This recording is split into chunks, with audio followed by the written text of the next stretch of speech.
This is going to be a good show. All right, Matt, you ready? Darel? I'm ready. We're going to have a good time. Welcome to the Flathead Home Show. All homes, big and small. We discuss them all. My name's Justin Meccia. I've got a very, very special show for you this weekend. I'm going to open up personally, Darel. We're going to open this the heart up in this guy. We're going to share the story. I've shared this story bits and pieces over the years. The Flathead Home Show has been on the air for 6 years now. A little over 6 years, yeah. Congratulations. Yeah. In the studio with me, Darel Handley of Grizzly Home Loans, and I'm glad you're here. I'm going to open up, and I'm going to share with the good people. We've been discussing for a few weeks now the reasons why you would do owner financing, right? How and why you do owner financing. And the reason why I'm so passionate about this, why I've spent well over a month, in fact, most of my career discussing owner financing, is because that's what's changed my life. Yeah. And so now we're going to get to the why I talk about owner finance to the capacity that I do. You know why? You know what I love about this and what's refreshing is I remember being in college, being in the gym. Mm-hmm. You know, you spend a lot of time in the gym because you're not married and you got a lot of free time. But there was always this one guy standing in the gym who was significantly overweight, similar to Heavy D right now. But he would be, coaching you and telling you how to, you should do it this way. Sure. This is the technique. And I would always look back at him, and I never said anything, but I look back and go, dude, who are you? You look like you've never done any of this. Yeah. The thing I love about this today is that you're talking about your life. Yeah. You're giving, the worst thing is hearing somebody who's never done it try to tell you how to do it. Right. This is the guy who's done it. Yeah. Time and time again. I can't wait. I'm so Yeah. pumped. Yeah, So. This is cool. Thank you for that. Yeah. I'm not just the guy in the corner telling people how to lift weights and not lifting weights myself. Yeah. Look at these guns. Dude. Virginia Slim. That's right. Virginia Slim in the house. Friends, I want to thank my good sponsors, All About You Wellness and Aesthetics and Montana Basement Solutions, solving your water and mold problems for good. They put up good money to make this show happen every weekend, and so I appreciate that and appreciate them. This is a story going back to 2014. I was licensed for about a year, a little over a year. And I'm helping people buy and sell homes and doing what I can to make a name for myself in the real estate industry here in the Flathead. And I became homeless. And it was really interesting because I actually was nominated for Rookie Realtor of the Year. And I was standing before my peers, a couple hundred people in the crowd, and I didn't have a place to sleep that night. Wow. Yeah. And nobody knew that, right? Here I am on a stage receiving accolade for my performance and my inspiration and my influence in the industry. Nominated for Rookie Realtor of the Year, and I didn't have a place to sleep that night.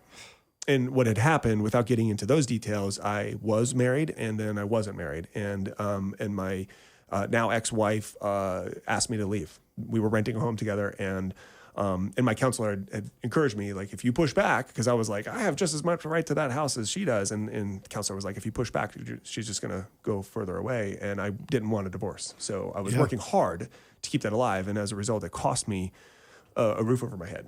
Yep. So I slept in the basement of a friend's floor that evening after going. That was called from going very high to very low inside a couple 12 hours. Yeah. Right. Well, I get a text message from a friend and they said, here's an address in Columbia Falls. Go. And I was like, okay. So I'm desperate for a home. I drive up to this house, and this is the house that I find, Darel. And for the good people listening, you're just gonna have to play along. For if you are listening and you want to watch, you're gonna have to find us on the Flathead Home Show on Facebook, and I'm gonna put the picture of the home for you to see, and you're gonna see that it's really just a glorified pile of bricks. Yeah. And here I am, licensed for 1 year. I didn't make that much money my first year. In fact, I was still bartending. So I think collectively between the two, my income might have been around $40K. Okay. 1 year on the job, though. I love that, dude. I love that because there's a lot of people listening to this show. Right there. And they're like, we could never do it. Yes, you can. Yes, you can. And this is how. Now, what you're looking at here, Darel, as we scroll through these photos, is this a home that would easily qualify for FHA financing? I mean, it's hard to... And I asked the question because I was an FHA buyer. Right? Because maybe if I worked really hard, I could bring you 3.5%. Yep. Maybe not. Could this go RD? Which would be a zero down loan program. Yep. The answer to that question is not at one all. Chance. Not at all, right? Could it go FHA? Maybe with a 2 or 3K. I'm pretty sure there's cutouts for a window, but no windows. Yeah. This is what was happening. This was a home built in the 40s, and I don't think it had been loved on since, right? It had the old cedar shake siding. It had a metal roof on top of old cedar shingle roof, so it had this funky thing going on the roof. It had windows that had failed to the degree of the glass. The single pane glass was sliding out of the frame. there was a gap about an inch between that window right there. There was a gap on the top frame, the top pane, where bees were they were coming into the house. There were beehives in the living room. So to call this old school would be an understatement. That would be very generous. Yeah. And when I approached this house, what had happened was a friend knew the owner of this home, and the owner of this home had attempted to sell the home for a few times. And they just said, this person has attempted to sell this home. They've not been successful. Maybe they'll at least rent it to you. I know you need a place. And so I go, and I'm like, whoa. I was scared to walk into the house, right? I thought I'd find somebody dead. It was just one of those situations, like Breaking Bad before Breaking Bad was bad. So it was that. However, I walked in and I was like, man, this is it. This is exactly what I need. I'm a broken dude. This is a broken house. We're going to make a good couple. Oh, dude. And what had happened was I turned around to the owner and I said, I know you thought about renting this home to me, except for I'd love to buy it. And here's the problem you have. This home, the reason why it hasn't sold for so many times on the market is because it's asking for an FHA buyer to come buy me, except for it's not going to qualify for FHA. Right. There's too much work needed, right? This home fits in no category. None whatsoever. Square peg, round hole. Yep. So I had to build a solution. When we come back from this break, I'm going to share with you the solution. Can't wait. This is the Flathead Home Show. My name is Justin Meccia. In the studio with me, Darel Handley. We're talking about why this guy went owner finance. We'll be right back. Dude. How much time do we have left, Matt? 5 minutes, 45 seconds. Okay, cool. Just give me the one and I'll wrap it up. Hey, Darel, can you pull the mic this way a little bit? Yep. Got to keep you looking sexy. Are you ready? And here we go. 3, 2, 1. We're back. It's the Flathead Home Show. My name's Justin Meccia. In the studio with me, Darel Handley, a good buddy of mine and a great lender in the Valley, a guy who's after opportunity and solving problems for people and building opportunities for people. And we're doing this thing together. We're discussing owner finance. So glad to be here, man. Yeah, thank you. Owner finance is a little bit off the table, a little bit off the page for most people. I predict it's going to show up a little bit more frequently for a number of variables. We're not going to get into that right now. We've been discussing that for well over a month. What we're talking about right now is my own personal story and why I became passionate. And I appreciate the analogy that you gave last segment, which was, Justin I'm speaking from the heart. Yeah. I've done this. Yep. And when I can see it happen, I do it again. In fact, interestingly enough, when I bought this home, I lived in it for just about 3 years. I flipped it to an investor. So I was bought out, kind of like what we talked about last weekend. Yep. I took that money and bought a duplex. I didn't live in it. So I bought my first rental with the proceeds of this house. Oh, nice. And then when I got bought out, because I maintained 10% ownership in this when I got bought out by the investor, when I got that 10%, I bought my house. So I went from homeless to 3 doors in 2 years. Yep. And this is a great way to do it. Owner finance all the way around. Yeah. Because I'm still 2 years young in my career. Qualifying for a mortgage would have been pretty hard. In fact, when I finally qualified for a mortgage on my primary home in Kalispell, it was an expensive loan because there was a lot of things that needed to be compensated for, like a rather low credit score, shallow history. I have a bankruptcy way back in the day. Like there's a lot of ugly things over there that needed to kind of get fixed up. And I'm sharing these things because you see these things every day. Yeah, absolutely. And when you see them, what do you see other than opportunity? Well, I think both of us have the same mindset. I didn't grow up in any kind of wealth. We grew up in poverty. I don't know how you grew up, but there was nobody standing there, trying to make things happen for me. And so opportunities like this. You weren't born on a yacht? I'm going out on yours later today. Oh, but wow. But yeah, so I mean, this is really ideal. Honestly, it's ideal for people who. How many times do you hear people complaining?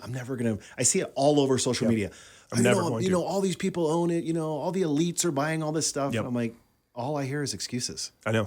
Let's come up with answers. And if you continue to tell yourself that, then that's all you're going to ever live. Correct. The very immediate response I give people when they say, I will never be able to, or my children will never be able to, I remind them, never is a very long time. It is. Why curse people with never? Absolutely. You know what? Because for a minute, I thought that too, until I stopped thinking it. And I had to ask the question. The scariest moment of my life up until that point was asking the question, hey, would you consider selling this to me? And you know what's interesting? I negotiated my rent down. Like she wanted X and I gave her less than X. And the reason why is because I said, I need cash to flip this house. You know what I'm going to do? I was very, very transparent with what I was going to do. In fact, I put it in the purchase contract. These are the things I'm going to fix while I occupy this home. And by selling me this home, you're also permitting me to do these things. Now, here's the vehicle that I used for this purchase, Darel, which is very different than the vehicle we discussed last weekend, contract for deed. I did this one lease with purchase. Okay. Yeah. So I never took title to the property or while I lived in it. Right. And therefore I was merely a tenant claiming ownership, making changes as if I was an owner. Yep. Takes a lot of negotiation for that. Yes. Definitely trust your real estate professional to do that because that is super thin ice. Yep. Very, very high risk compared to contract for deed. Right. Compared to just getting a loan and buying them out and now securing it with 30-year fix. Right, because many lenders, in that situation that you're talking about, a lot of lenders won't really allow that. As soon as they find out it switched hands, they're calling. They're calling a note too. Right. We were able to do that because she didn't have that. Right. So we had to have all of this open dialogue, all of this open discussion, which is what I'm putting in my book. Right. So I don't know if the good people know this yet. I'm writing a book about this. What's it called? The best home to buy in any market is the one you're renting. Oh, I like it. That's it. Like the best home to buy in any market is the one you're renting. And it's this story of this, what was a two bed, one bath home that became a 3-2 in Columbia Falls downtown. When I drive by today, I'm going to show you, Darel, and I'm going to show the good people who are watching the video. And if you want to search for the Flathead Home Show on Facebook, you can watch the video. I'm going to show you the video or the improvements here, Darel. And this is what it became, Darel. Wow! Look at that.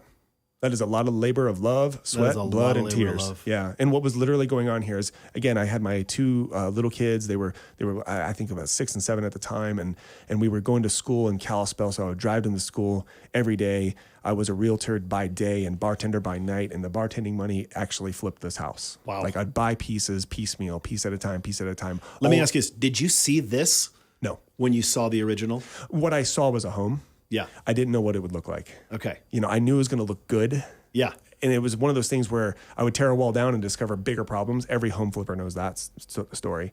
And I'm not going to lie, dude, looking at that, it looks like a VRBO. You would come to Montana and spend a weekend. It's cute. It is. It's cute. It's perfect. And we ended up selling it to this great couple. And I drive by. When I drive by, I see them sometimes in the yard. It's kind of cool. It's a cool story. Yeah. It means a lot to me. And it can mean a lot to you. And this is how we make it happen. And this is why you trust your professionals to guide you through the process so that you can change your life too. Absolutely. Best home to buy in any market is the one you're renting. That's ideal. That is ideal. Thank you, Darel. Handley, Grizzly Home Loans. Listen, consult with your professionals and talk to them about this dream because, yes, it can happen. And never is a very long time, so don't ever curse yourself with that word.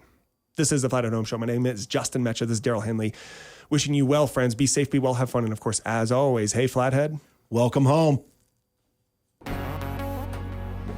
Big steps in your house. That is how you fun, man. That is how you radio. This is fun. This is cool. Isn't that cool? Yeah, that's so cool. What a great story, man. What a great story. So you're going to have those pictures up on for people to see? Yeah. I'll put that in the video.